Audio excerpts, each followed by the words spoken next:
Well, hello there, students. Today, our goal is to write rad intros and conclusions. So, of course, our learning targets are going to indicate this. We're going to start by identifying the essential features of an academic introduction and conclusion. And then, of course, we're going to try to apply those skills by using them in our writing, using those features to write rad intros and conclusions. Oh. Introduction. What do we want to do with an introduction? Well, it's just as it sounds. You're introducing yourself to the reader. So the first thing you want to do is engage them. Then you're going to give them some important background for the topic. And then you're also going to give a focus statement, right? So really, it's all about just saying, hi, hello, reader. Nice to meet you. Here's my ideas. Enjoy. So the introduction typically has three parts: the hook, the background, and the focus statement.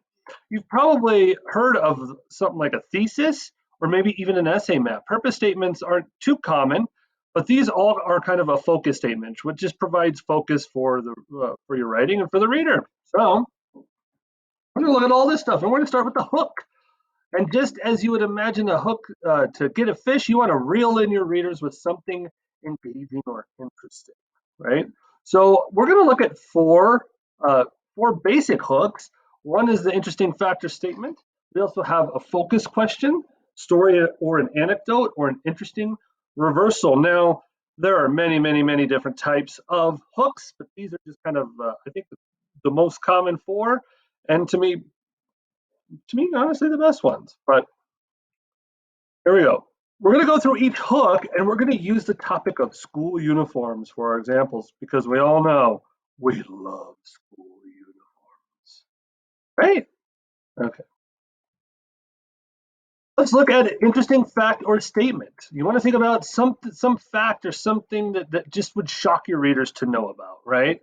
Now, disclaimer, I kind of made this one up. You don't really want to do that, but for the sake of example, I made this up. But anyway, from the year 2000 to 2016, the number of schools that require school uniforms jumped from 12 to 21%.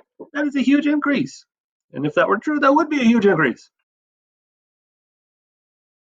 We could also write a focus question, which is just the question. And the idea is that you're going to answer the question in some way, shape, or form when you do the essay, like this: should schools require uniforms? Now, this is kind of often generic, and I mean, you can make it more interesting. Probably not the best way to hook somebody in at this point because so many people use questions, but it's there, it gets the job done.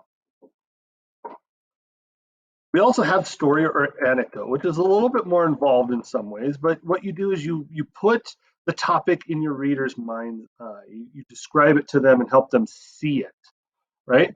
So, for example, this: imagine walking down the street and seeing everyone in the same clothing. Everyone is wearing maroon shirts and beige slacks. No way to tell people apart. No one is an individual. This would be a boring sight, and it would not be a warm and welcoming place. So notice I'm also being a little secretive here. I haven't even told you that it's school uniforms quite yet because I'm trying to tease you into it by using a story or an anecdote. This to me is one of the best ways to hook a reader because it's story. People love story. So why not start with a story, even though it's an essay? And finally, the interesting reversal, which to me is another fantastic way to hook a reader. So you want to think about what they think of the topic and what they assume about the topic, and then kind of flip it on its head and show them why that's wrong, why they're wrong or misguided. So administrators at this school think that school uniforms cut down on the distractions and can help students focus and learn better. However, uniforms could actually have many negative consequences for students, right? So those are our four hook types. Then after you kind of hook your reader, you want to provide background information. Now, honestly, this is a tough one. It's tough to pin down because you don't know what your readers actually know about the topic. You kind of have to guess or project what they might know. I think it's tough. Really, you want to kind of start if you imagine your audience doesn't know anything about it, then you're going to start with the basics. But sometimes they may already know a lot about the topic. So then what do you tell them that they don't know? And that's where it gets a little tricky. Here are some guidelines, just some questions to help you, questions that you should consider when providing background information. So what does your reader know about the topic? What do they need to know? For example, like If they don't know this thing about your topic, they won't understand anything else you're saying. And also, what about vocabulary words, concepts? You don't want to just start dropping words in there, especially if it's jargon. Jargon means words that only a small select group of people use if they don't know about it, right? So you need to think about those things going into the background information. Right, and here's a quick example using that shocking statistic hook. Continuing on that in the green here, it says there are many reasons schools opt to require uniforms. Some of those reasons are related to eliminating distractions, social hierarchies, and other goals center on creating identity and a team spirit. So what this is kind of doing is it's just showing this is where this is the argument that divides. Some people think this, some people think this. So in terms of like if we're seeing this essay kind of set up that there's kind of a pro and a con, and this is showing both sides of that. And then when we get into the thesis or the focus statement, you'll see that this particular writer, me, does have an opinion or something to say about it. But notice we don't know that until well when we get to that statement. All of this right here is just one hooking and two giving kind of a somewhat objective view uh, of the topic. Okay. Then we get into focus statements. Now, there are three types here that we're going to talk about.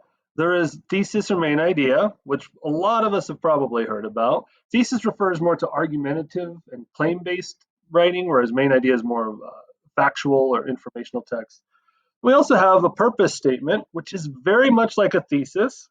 Then also essay map, which is kind of actually an addition to the top to those two. Well, and this, in most instances, is where you get to tell us what you think, what your opinions are. If it's an informational text, well, then you're just providing what that main idea was. But with a thesis or purpose statement and essay maps and all those things, this is your opinion, your time to shine. All right, so thesis. So a thesis is your main idea, and you generally write in third person. There's no I or me. And this is a very common academic convention because it's this idea that, yes, I have an opinion and I have views, but I can also take a step back, look at things objectively, consider other viewpoints. So I'm not inserting myself into the topic. It's also showing that the topic itself, that I'm joining a conversation and I'm not the center of it.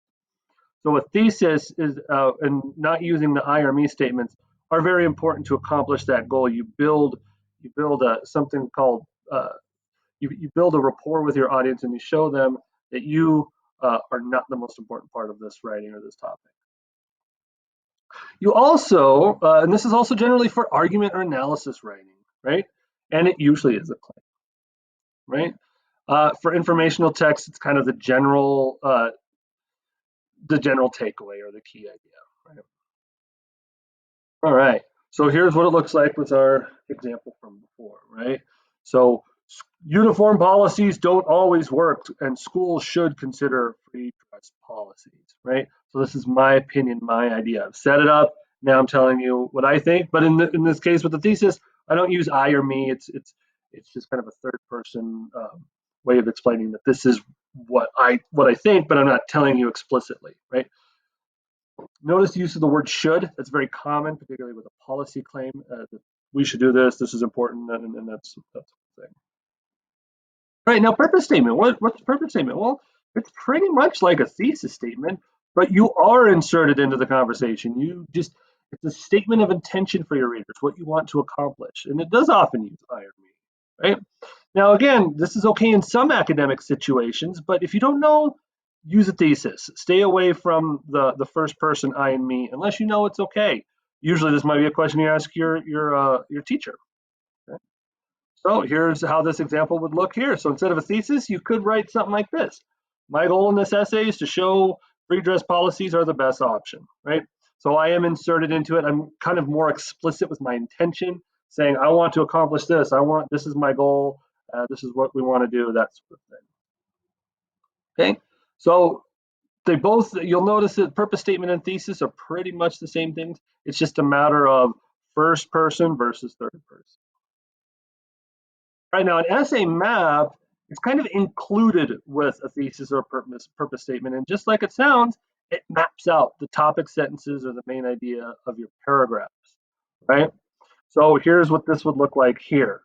Schools should consider free dress policies because one, they inspire creative thinking, two, promote individuality, and three, are easier to manage. So most essays, particularly 5-paragraph essays, you'll have three supporting called body paragraphs, and the topic sentences of those kind of get put into your thesis statement here, right? So for example, I would have a whole paragraph or a section of my essay that shows how free dress policies inspire creative thinking. I would have another that shows how they promote individuality. And then another, and my third and final paragraph or section that shows how it's easier to manage. So yes, just like Dora, it's the map, it's the map, it's the map. All right, conclusion, right? So just as it sounds, you're going to wrap up your essay and it's concerned with one, showing the significance, or so what, something I call a statement of significance. So when you're done writing an essay, your reader, you want to show your reader, explain to your reader why this is important. And this is called, I think of it as just the so what, or what I'm calling here a statement of significance. And then you're also going to restate your thesis or your main point, and sometimes restating the essay map, right? I kind of also think of this as paraphrasing. You're going to paraphrase your thesis or purpose statement. You're going to paraphrase your essay map, those sorts of things, just to kind of restate what you already said, right? And really, one and two, this can occur in either order. It just kind of depends on how the flow of your writing goes and what you want to accomplish. Sometimes you want to just get right into that significant statement and then show how that's true again by restating your main idea and your claims, or maybe you want to do it the other way because you want to end with that strong statement of this is why this matters. All right, so here is an example conclusion. So notice the writing in black here is just kind of re showing us the topic again, right? And if you go back to the introduction here, it kind of showed that some people think this, some people think this. So you're just kind of reiterating what the topic is. And then here we go. Here is the statement of significance in pink. In many ways, this issue sets the tone for what kind of school to attend. So making the right decision is imperative. So if it's important that we make the right decision because it's creating your school culture and how people think and react to each other. And then here, the research shows strong arguments for both, but in the end, free dress policies are the best idea. That's a restatement of my thesis statement. So again, this stuff can go in a lot of different orders. Just depends on what you want to accomplish there. But anyway, so I hope you enjoyed looking at introduction and conclusion. So I hope that you're ready to write rad intros and conclusions for E7. And I know you are because you watched this video, you have a great teacher, and you're just ready to rock and roll. So anyway, that's all I have for you today. So peace out.